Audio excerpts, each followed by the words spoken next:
হরিদেবপুরে জমা জলে বিদ্যুৎপৃষ্ট হয়ে ছাত্রের মৃত্যুর পর তৎপর প্রশাসন। শহর কলকাতার বিভিন্ন ইলেকট্রিক পোস্ট পরিদর্শন করতে রাস্তায় নামলেন পুরসভার আধিকারিকরা। সোমবারই শহরের বিপজ্জনক ইলেকট্রিক পোস্ট খতিয়ে দেখে পুরসভাকে রিপোর্ট পেশের নির্দেশ দেন মেয়র ফিরহাদ হাকিম।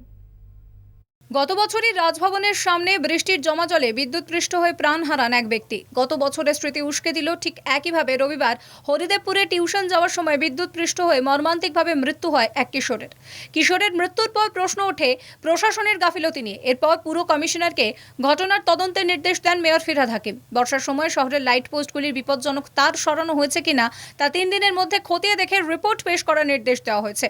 মেয়রের নির্দেশের পরেই তৎপরতার সঙ্গে কাজ শুরু করেন পুরসভার আধিকারিকরা। মঙ্গলবার রাস্তায় ঘুরে ঘুরে লাইট পোস্ট পরিদর্শন করলেন আলো বিভাগের মেয়র পরিষদ সন্দীপ বক্সি। বিপজ্জনক বিদ্যুতের তার ও ফিডার বক্স খুলে ফেলার নির্দেশ দেন তিনি। কর্পোরেশনের তার, ইলেকট্রিকের তার ওইটা উপর দিয়ে নিয়ে গেছে। আমি এক্ষুনি আমার ডিজি স্যারকে বললাম যে ওনার সাথে কথা বলতে, উনি কথা বললেন। যদি উনি এক্ষুনি আসছেন বলছে আজ বেরোবে তো সরিয়ে দেবো, যদি না সরানো হয় তাহলে আমরা কালকে পরশু নিয়ে পোল চেঞ্জ করবো এবং এইসব তার আমরা কেটে দেবো। এদিন মেয়র ফিরহাদ হাকিম জানান তিনিও শহরের লাইট পোস্ট পরিদর্শনে বেরোবেন। আমি বলেছি তাদের 3 দিন সময় দিয়েছি, 3 দিন সময় দিয়েছি, তারপর আমি একদিন নিজে বেরোবো ভিজিট।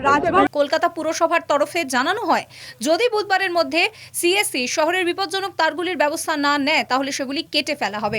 কলকাতা টিভি।